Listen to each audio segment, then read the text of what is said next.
Penghijrahan kaum muslimin ke Habsyah dan pemulawan di lembah Abu Talib. Orang-orang Islam termasuk Nabi Muhammad SAW sendiri menerima siksaan daripada orang-orang kafir secara berterusan. Hari demi hari berlalu, siksaan itu tidak juga berkurangan, malah semakin bertambah. Maka Rasulullah SAW telah membenarkan para sahabat radhiyallahu anhu meninggalkan kota Makkah dan pergi ke tempat lain. Oleh sebab itu, ramai daripada kalangan mereka yang telah berhijrah ke Habsyah. Walaupun Raja Habsyah merupakan seorang Nasrani dan belum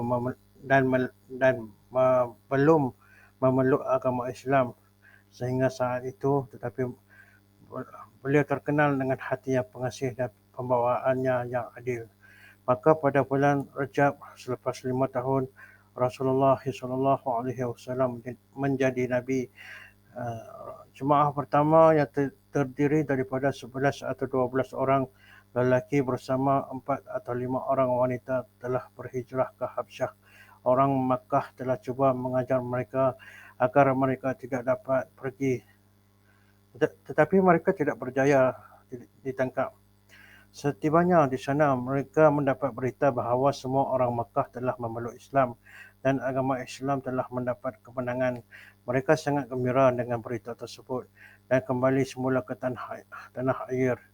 Namun demikian, apabila mereka hampir tiba di Makkah, mereka mendapat tahu bahawa perkhabaran itu palsu dan orang Makkah masih seperti dahulu, malah lebih hebat dan bersungguh-sungguh memusuhi dan menganiaya orang Islam. Mereka sangat kecewa dengan keadaan itu. Antara mereka ada yang terus pulang ke Habsyah dan ada yang masuk ke Makkah dengan jaminan keselamatan seseorang. Ini ialah penghijrahan ke Habsyah yang pertama. Selepas itu, satu kumpulan besar yang terdiri daripada 83 orang lelaki dan 18 orang wanita telah berhijrah ke Habsyah secara berasingan. Ini dinamakan penghijrahan ke Habsyah yang kedua. Sebahagian para sahabat radhiyallahu anhu telah melakukan kedua-dua hijrah tersebut dan sebahagian yang lain hanya satu penghijrahan sahaja. Apabila orang kafir mengetahui bahawa orang Islam dapat hidup dengan tenang di Habsyah, maka kemarahan mereka bertambah. Malah mereka telah menghantar rombongan bersama segala macam hadiah kepada Raja Habsyah Najasyi. Hadiah-hadiah itu ialah untuk Najasyi sendiri, pembesar-pembesar dan juga para pendeta Habsyah. Setiba di sana, pertama sekali mereka telah berjumpa dengan para pembesar dan para paderi sambil menyogok mereka dengan hadiah-hadiah supaya mereka berjanji untuk memberi bantuan apabila berhadapan dengan raja. Selepas itu barulah mereka bertemu dengan raja. Mereka masuk dan bersujud kepada raja, kemudian mempersembahkan hadiah-hadiah lalu membentangkan permohonan mereka. Para pembesar yang telah menerima rasuah telah menyokong mereka. Orang kafir Makkah itu berkata, "Wahai raja, beberapa orang yang bodoh-bodoh daripada kaum kami telah meninggalkan agama lama mereka dan masuk ke dalam agama baru yang tidak diketahui oleh kami dan tidak juga diketahui oleh tuanku. Mereka telah datang ke negara tuanku dan telah tinggal di sini. Kami telah dihantar oleh pembesar Makkah, bapa-bapa dan bapa saudara serta saudara mereka, saudara mara mereka untuk membawa mereka pulang. Tuanku, serahkanlah mereka kepada kami." Raja menjawab, "Saya tidak dapat menyerahkan mereka yang datang meminta perlindungan daripada saya tanpa menyiasat terlebih dahulu. Oleh itu, mereka akan dipanggil dan diperiksa. Sekiranya dakwaan kamu betul, maka saya akan serahkan mereka." Lalu orang Islam pun dipanggil. Pada mulanya orang-orang Islam sangat bimbang terhadap tindakan yang harus mereka lakukan. Walau bagaimanapun dengan bantuan kurniaan Allah Subhanahu wa taala, mereka telah membuat keputusan nekat bahawa mereka hendaklah pergi menghadap dan menjelaskan keadaan sebenar. Sebaik sahaja tiba di hadapan raja, mereka telah memberi salam. Ada orang membantah, kamu tidak bersujud kepada raja sebagaimana adat diraja yang sepatutnya. Mereka menjawab, Nabi kami tidak membenarkan kami sujud kepada sesuatu selain daripada Allah. Selepas itu, raja mula bertanyakan kepada mereka, bertanyakan keadaan mereka. Saidina Ja'far radhiyallahu anhu maju ke hadapan dan berkata, kami dahulu berada dalam kejahilan. Kami tidak mengenali Allah Subhanahu wa taala dan tidak juga para rasul. Kami memuja batu-batu, memakan bangkai, melakukan perbuatan keji dan memutuskan hubungan kekeluargaan. Orang yang kuat daripada kalangan kami akan menindas orang yang lemah. Semasa kami berada dalam keadaan tersebut, Allah Subhanahu wa taala telah memutuskan seorang rasulnya yang kami sangat-sangat kenal tentang keturunan, kebenaran, amanah dan ketakwaannya. Baginda Rasulullah sallallahu alaihi wasallam telah menyeru kami kepada menyembah Allah yang Maha Esa, lagi tiada sebarang sekutu baginya. Baginda SAW juga telah melarang kami daripada menyembah batu-batu dan berhala-berhala. Baginda SAW juga memerintahkan kami melakukan perkara-perkara yang baik dan mencegah kami daripada kemungkaran. Baginda SAW juga memerintahkan kami bercakap benar, beramanah, menyambung silaturahim, berbuat baik terhadap jiran, juga memerintahkan kami supaya mendirikan solat, berpuasa, memberi sedekah serta khairat. Baginda SAW juga mengajar kami akhlak yang mulia. Baginda SAW melarang kami daripada berzina, berbohong, memakan harta anak yatim, memfitnah seseorang dan perbuatan-perbuatan keji seumpama itu. Baginda SAW juga mengajarkan kami Al-Quran kepada kami, maka kami telah beriman kepadanya dan beramal kepada ajarannya. Akhirnya kaum kami telah memusuhi kami dan telah menyeksa kami dengan berbagai-bagai cara. Kami terpaksa datang meminta perlindungan Tuanku dengan perintah Nabi kami. Raja berkata, perdengarkanlah kepadaku Al-Quran yang dibawa oleh Nabi kamu. Sayyidina Ja'far radhiyallahu anhu telah membacakan beberapa ayat daripada permulaan surah Maryam. Mendengarkan bacaan itu, raja pun mula menangis. Demikian juga pendeta-pendeta yang ramai hadir pada masa itu. Mereka semua menangis begitu sekali sehingga air mata membasahi janggut-janggut mereka. Selepas itu, raja berkata, demi Allah, kalimah-kalimah ini dan kalimah-kalimah yang dibawa oleh Nabi Musa alaihissalam keluar daripada nur yang sama. Raja juga telah menolak bulat-bulat permintaan orang-orang Quraisy itu. Saya tidak boleh menyerahkan mereka kepada kamu. Rombongan Quraisy itu sangat-sangat kecewa kerana terpaksa menerima kehinaan yang besar. Oleh sebab itu, mereka telah bermesyuarat.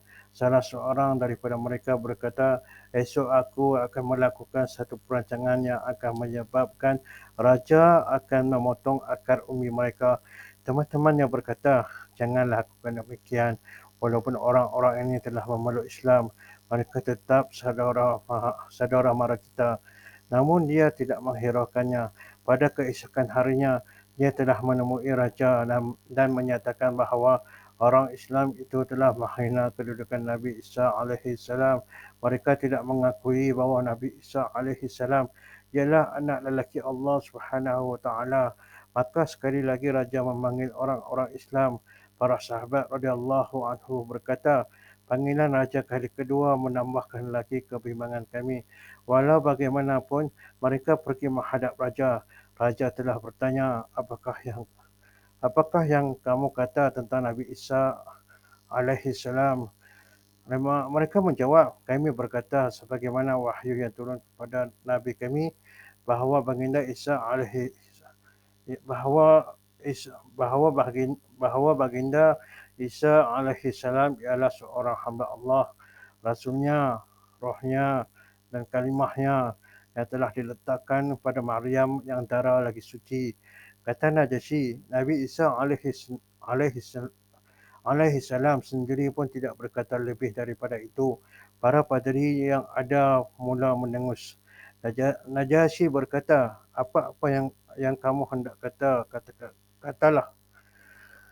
Selepas itu, Najasyi telah memulakan hadiah-hadiah orang Quraisy itu dan berkata kepada orang Islam, sekarang kamu semua dalam aman. Sesiapa yang menganiaya kamu akan menerima balasannya. Dengan sebab itu, penghormatan orang di sana terhadap orang Islam semakin bertambah dan rombongan Quraisy itu dengan penuh hina, telah kembali dengan keadaan yang penuh hina. Dengan ini jelas kepada kita bahawa semangat kemarahan orang kafir Makkah semakin bertambah.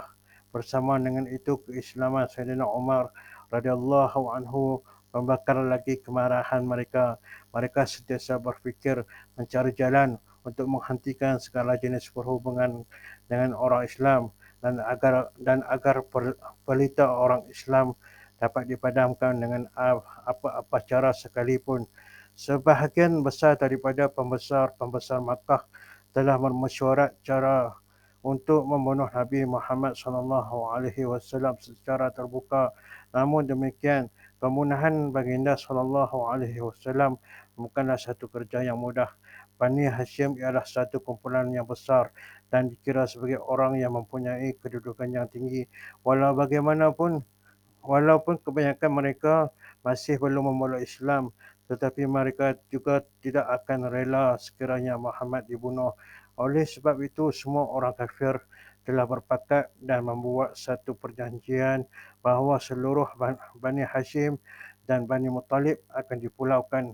Tiada seorang pun dibenarkan duduk bersama mereka dan tiada urusan jual beli dengan mereka, tidak boleh berbual dengan mereka, tidak boleh pergi ke rumah mereka, tidak boleh membawa mereka ke rumah sendiri, dan perjanjian ini berterusan selagi mereka tidak menyerahkan baginda Muhammad sallallahu alaihi wasallam untuk dibunuh.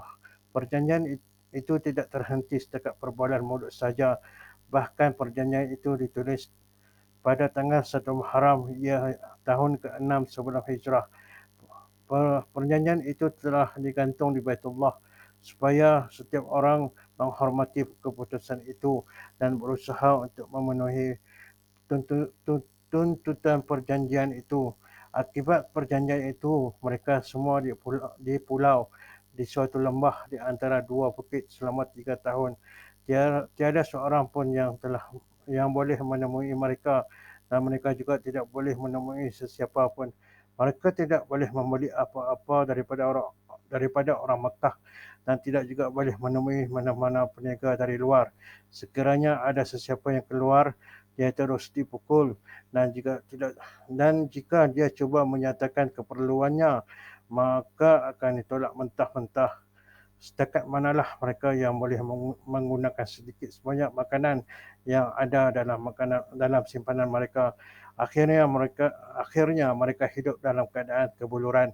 Wanita dan kanak-kanak menangis kerana tidak dapat menanggung kelaparan. Kaum keluarga yang dewasa merasa terseksa terlihat akibat melihat penderitaan kanak-kanak tersebut lebih dahsyat daripada derita kelaparan mereka sendiri. Akhirnya dengan rahmat Allah Subhanahu Wa Taala, 3 tahun surat perjanjian itu pun reput dimakan anak-anak.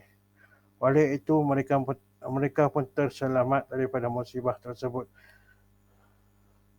Selama 3 tahun mereka di pulau dan disisihkan dalam keadaan itu, segala kesusahan yang ditanggung oleh mereka ialah jelas. Sesungguh demikian, semua para sahabat radhiyallahu anhu tetap berpegang teguh kepada agama Islam, malah berusaha untuk menyebarkan Islam.